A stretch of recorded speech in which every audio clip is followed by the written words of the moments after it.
नमस्कार, खबर दोपहर में आपका स्वागत है। मैं हूं आपके साथ सिरांधा। सामान्य वर्ग के आर्थिक रूप से पिछड़ों को 10% आरक्षण का प्रावधान लागू करने से जुड़ा संविधान संशोधन बिल लोकसभा में पेश हो गया है। इस बिल को विपक्षी दल कांग्रेस सहित कई पार्टियों ने अपना समर्थन दिया है। बिल पर लोकसभा में अब चर्चा की बारी है। चर्चा के दौरान बीजेपी और कांग्रेस ने अपने सभी सांसदों को मौजूद रहने के लिए व्हिप भी जारी किया है। लोकसभा में पास होने के बाद इस बिल को राज्यसभा में भेजा जाएगा।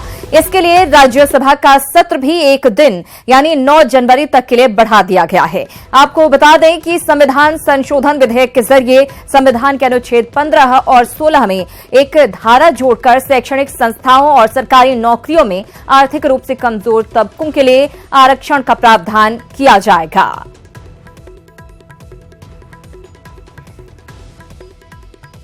तो सवर्णों को 10% आरक्षण की घोषणा सरकार की तरफ से की गई है।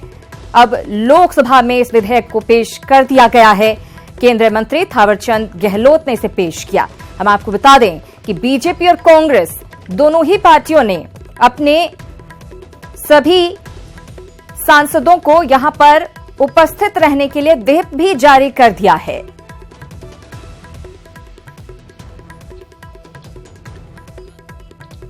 और सवर्ण आरक्षण का केंद्रीय मंत्री रामविलास पासवान ने स्वागत किया है। पासवान का कहना है कि एनडीए सरकार सबका साथ सबका विकास में अपने लक्ष्य पर काम कर रही है। हमारा ये चिर परिचित हमारा बहुत पुराना डिमांड है।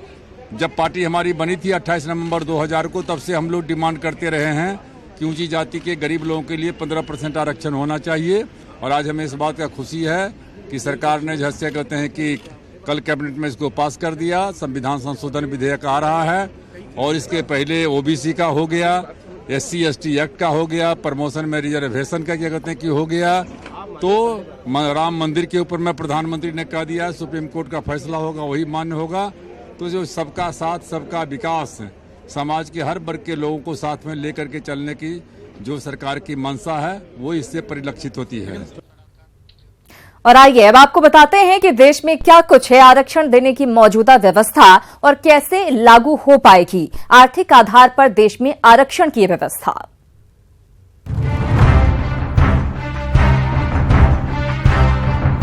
आर्थिक आधार पर आरक्षण के मोदी सरकार के दांव ने देश में सियासी हलचल मचा दी है। काफी वक्त से सामान्य वर्ग के लोगों को आर्थिक आधार पर आरक्षण देने की मांग हो रही थी। सरकार का ये फैसला अगर कानून बन जाता है तो देश की लगभग 95% आबादी आरक्षण के दायरे में आ जाएगी। लेकिन इसके लिए सरकार को संविधान में संशोधन कराना होगा। मौजूदा वक्त में देश में आर्थिक आधार पर आरक्षण की व्यवस्था नहीं है, तो देश में संवैधानिक रूप से अभी 49.5% आरक्षण की व्यवस्था है।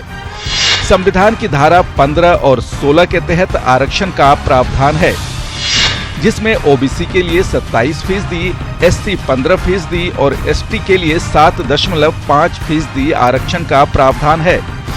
सुप्रीम कोर्ट के फैसले के मुताबिक कोई भी राज्य 50% से ज्यादा आरक्षण नहीं दे सकता।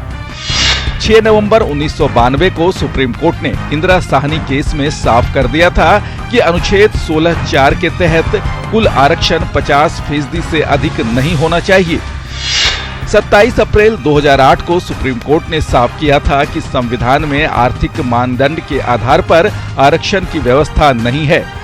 इस हालात में आर्थिक आधार पर 10% आरक्षण के लिए सरकार को संविधान में संशोधन कराना होगा। लेकिन सवाल है कि संविधान में संशोधन कैसे होगा। सबसे पहले सरकार को आर्थिक आधार पर 10% आरक्षण वाला बिल लोकसभा और फिर राज्यसभा में पास कराना होगा। लेकिन दोनों ही सदन में इस बिल को कम से कम 2/3 सदस्यों का समर्थन चाहिए। लोकसभा में इस बिल को पास कराने के लिए 348 सदस्यों का समर्थन चाहिए। तो 10% आर्थिक आरक्षण बिल को पास कराने के लिए राज्यसभा में कम से कम 163 सदस्यों का समर्थन चाहिए।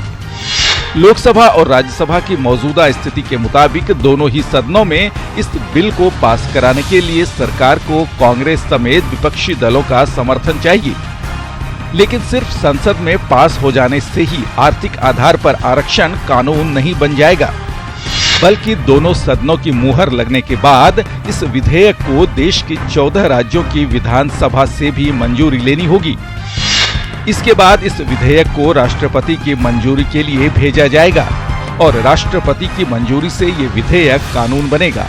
तब देश में आर्थिक आधार पर 10% आरक्षण की व्यवस्था लागू हो पाएगी।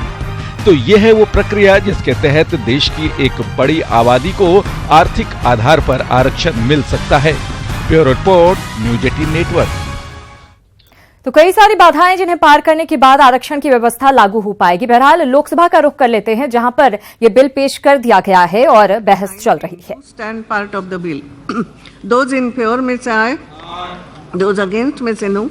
I think the ayes have it. The ayes have it. Clauses 13 to 19 stands part of the bill. Shashi Tharoor is not there. The question is that clause 20 do stand part of the bill. Those in favor may say aye. Those against may say no. I think the ayes have it. Ayes have it. Clause 20 stands part of the bill. Again, Shashi Tharoor ji is not there. The question is that amendment. Who is there? 18 to. Oh, sorry. Premchandran ji, moving amendment number 18 to 21. Yes, madam, I am moving all the amendments. These are the amendments to clause 21, Okay. the most contentious provision. The question is that amendments number 18 to 21 moved by Sri N.K. Premchandran be adopted. Those in favor may say aye. Those against may say no. I think the noes have it. The noes have it. The amendments are negative. The question is that clause 21 do stand part of the bill. Those in favor may say aye. Those against may say no. I think the ayes have it. Ayes have it. Clause 21 stands part of the bill. Shashi Tharoor ji is not there. Question is that clause 22 do stand part of the bill. Those in favor may say aye. Those against may say no. I think the ayes have it. Ayes have it. Clause 22 stands part of the bill. Premchandran ji, moving amendment number 22 and 23. Moving. Okay. The question is that amendment number 22 and 23 moved by Sri Premchandran ji be adopted. Those in favor may say aye. Those against may say no. I think the noes have it. The noes have it. The amendments are negative. The question is that clauses 23 to 30 do stand part of the bill. Those in favor may say aye. Those against may say no. I think the ayes have it. Ayes have it. Clauses 23 to 30 stands part of the bill. Shashi Tharoor ji is not there. The question is that clauses 31 to 61 do stand part of the bill. Those in favor may say aye. Those against may say no. I think the ayes have it. Ayes have it. Clauses 31 to 61 stands part of the bill. Question is that the schedules do stand part of the bill. Those in favor may say aye. Those against may say no. I think the ayes have it. Ayes have it. The schedules stand part of the bill. Honorable Minister to move amendment number 1. You have given amendment number 1? Yes. Yeah. I move the amendment number 1. The question is that amendment number 1 moved by Honorable Minister be adopted. Those in favor may say aye. Those against may say no. I think the ayes have it. The ayes have it. The amendment is adopted. Now the question is that clause 1 as amended stands part of the bill. Those in favor may say aye. Those against may say no. I think the ayes have it. Ayes have it. Clause 1 as amended stands part of the bill. The question is that enacting formula and long title do stand part of the bill. Those in favor may say aye. Those against may say no. I think the ayes have it. Ayes have it. Enacting formula and long title stands part of the bill. The minister may now move that the bill as amended be passed. I move that the bill as amended may be passed by this Honorable House. Yes. The question is that the bill as amended be passed. Those in favor may say aye. Those against may say no. I think the ayes have it. Ayes have it. The motion is adopted and the bill as amended is passed. बहुत दिनों बाद बहुत शांति से काम हुआ है इस bill pay, इसलिए सबको बहुत बहुत धन्यवाद. Now we will take item number 40, the Citizenship Amendment Bill 2019, as reported by Joint Committee. Honorable Minister. Speaker, I rise to move that the bill further to amend the Citizenship Act 1955 be taken into consideration. Yes. कुछ बोलना चाहेंगे bill के बारे में? आप कुछ कहेंगे? अध्यक्ष महोदय, बैठिए। अध्यक्ष महोदय, आपको बोलने का समय मिलेगा, बैठिए। ज्वाइंट पार्लियामेंट्री कमेटी ने अपनी रिपोर्ट सबमिट कर दी है। यहाँ इस सदन में भी टेबल किया जा चुका है। आप बोलो ना, बैठिए। कि इस ज्वाइंट पार्लियामेंट्री कमेटी ने सारे देश के कई भागों में जाकर जो समाज के कई स्टेक होल्डर्स हैं, उन सारे स्टेक होल्डर्स के साथ एक मीटिंग की है, सरकारी अधिकारियों के साथ भी मीटिंग की है और साथ ही सिविल सोसाइटीज के साथ मीटिंग की है, नॉन गवर्नमेंटल ऑर्गेनाइजेशंस उनके साथ भी इनकी मीटिंग हुई है। और इतना ही नहीं बल्कि माइनॉरिटी कम्युनिटी के जो माइग्रेंट्स हैं, इन लोगों के साथ भी विचार विमर्श किया है। और यह सारा विचार विमर्श करने के बाद अध्यक्ष महोदया बहुत एक वेल रीजन और वेल रिसर्च रिपोर्ट तैयार करके यह ज्वाइंट पार्लियामेंट्री कमेटी ने यहाँ इस सदन को टेबल किया है। और उन्होंने संशोधन विधेयक 2016 में कुछ परिवर्तन भी किए। मुझे पूरा विश्वास है कि संशोधित विधेयक के से 3 पड़ोसी देशों के 6 आइडेंटिफाइड जो माइनॉरिटी कम्युनिटीज के इनएलिजिबल जो माइग्रेंट्स हैं को इंडियन सिटीजनशिप प्राप्त करने में जो अब तक बाधाएं आ रही थीं, उन बाधाओं को दूर करने का एक उपाय ढूंढ लिया गया है। अध्यक्ष महोदया, इस बिल का मुख्य उद्देश्य है कि हमारे 3 पड़ोसी देशों के 6 माइनॉरिटी कम्युनिटीज के माइग्रेंट्स की संकटपूर्ण परिस्थितियों से निवारण करना। ये अब ऐसे लोग हैं जो धार्मिक उत्पीड़न के कारण भारत में शेल्टर लेने के लिए मजबूर हुए हैं। और हम सबको पता है कि पाकिस्तान में माइनॉरिटी कम्युनिटीज के प्रति राष्ट्र और समाज के विभिन्न संस्थानों द्वारा सिस्टमेटिक तरीके से भेदभाव और उपेक्षा की जाती है। उन्हें बुनियादी अधिकारों से भी वंचित रखा जाता है और धार्मिक स्वतंत्रता का प्रयोग करने से भी अध्यक्ष महोदया उन्हें बराबर रोका जाता है। मैं यह भी कह सकता हूं कि यद्यपि अफगानिस्तान और बांग्लादेश में वर्तमान सरकार इन अल्पसंख्यक समुदायों के लोगों के अधिकारों को प्रोटेक्ट करने और उनकी सुरक्षा करने के लिए पूरी तरह से प्रतिबद्ध है, लेकिन इन देशों में भी अल्पसंख्यक समुदाय के लोग विगत वर्षों में हिंसा के शिकार हुए हैं। इन आइडेंटिफाइड अल्पसंख्यक समुदायों के लोगों को भारत के अलावा कहीं और आश्रय लेने अथवा अस्थायी रूप से रहने की कोई गुंजाइश नहीं है अध्यक्ष महोदया। इसलिए हमारी सरकार ने इन समुदायों के माइग्रेंट्स को प्यूनिटिव लीगल एक्शन से प्रोटेक्शन प्रदान करने के लिए 2015 और 2016 में ही आदेश जारी कर दिए थे। हमने भारत में आने और यहाँ लंबे समय तक उनके स्टे करने को भी रेगुलेट किया। उन्हें भारत में लॉन्ग टर्म वीजा प्रदान करने के लिए भी एलिजिबल बनाया गया है। इन परिवर्तनों के बावजूद अध्यक्ष महोदया, यह सारे अल्पसंख्यक लोग इंडियन सिटीजनशिप के लिए आवेदन भी नहीं कर सकते, क्योंकि उन्हें सिटीजनशिप लॉ के अंतर्गत इलीगल माइग्रेंट माना जाता है।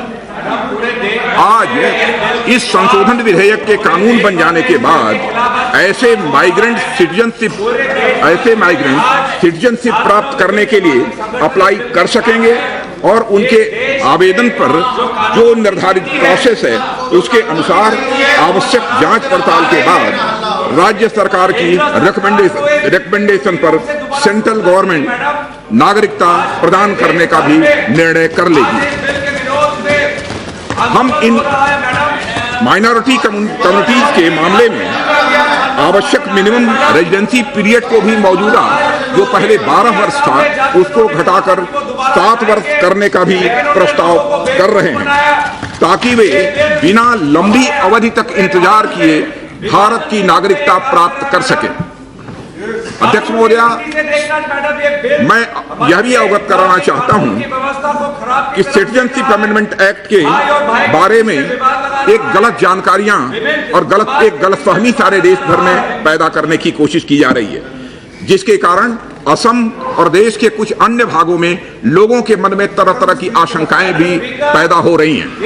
मैं पूरी तरह से स्पष्ट कर देना चाहता हूं कि अध्यक्ष महोदया कि यह विधेयक सिर्फ असम के लिए नहीं है, न ही यह किसी एक देश से भारत आने वाले माइग्रेंट्स की भलाई के लिए है, बल्कि हजारों की संख्या में माइग्रेंट पहले से देश की पश्चिमी सीमाओं से होकर आकर गुजरात, राजस्थान, दिल्ली, मध्य प्रदेश और अन्य राज्यों में रह रहे हैं। यह कानून उनके लिए भी है, यह केवल असम में के लोगों के लिए नहीं है। अध्यक्ष महोदया, मैं यह भी स्पष्ट करना चाहता हूं, यह विधेयक देश के सभी स्टेट्स और यूटीज पर भी लागू होगा। यह किसी एक राज्य या क्षेत्र के लिए नहीं है। इसके पीछे तरफ से बोला जाएगा ना, तब देखो। इसके पीछे सोच यह है, बोलेंगे ना, आपकी तरफ से बोलेंगे ना, ऐसा नहीं है। अध्यक्ष महोदया, इसके पीछे सोच यह है कि उत्पीड़न के शिकार बोलने वाली ऐसे माइग्रेंट का नाम है बोलने में। उत्पीड़न के शिकार ऐसे माइग्रेंट देश में कहीं भी हैं, वहां भारतीय नागरिकता के लिए वह अप्लाई कर सकें और उसके बाद किसी भी भारतीय नागरिक की तरह देश के किसी भी राज्य में वह रह सकेंगे। उनकी जिम्मेदारी पूरे देश की है, न कि किसी एक राज्य की। जिम्मेदारी केवल असम की नहीं होगी। असम का बर्डन, मैं दोहराना चाहता हूं विशेष बल देकर इस वाक्य पर अध्यक्ष महोदया, कि असम का बर्डन यह पूरे देश का बर्डन है, केवल असम का बर्डन नहीं है। इसके लिए जो भी आवश्यक होगा वह कदम केंद्र सरकार उठाएगी। हम सभी जानते हैं कि असम राज्य कई दशकों से इलीगल माइग्रेशन की समस्या से जूझ रहा है। असम में वर्ष 75 से तो एनआरसी से जुड़ा विधेयक पेश कर दिया गया है लोकसभा में। फिलहाल यहां पर रुक रहे हैं एक छोटे से ब्रेक के लिए, फौरन लौटते हैं कुछ और खबरों के साथ।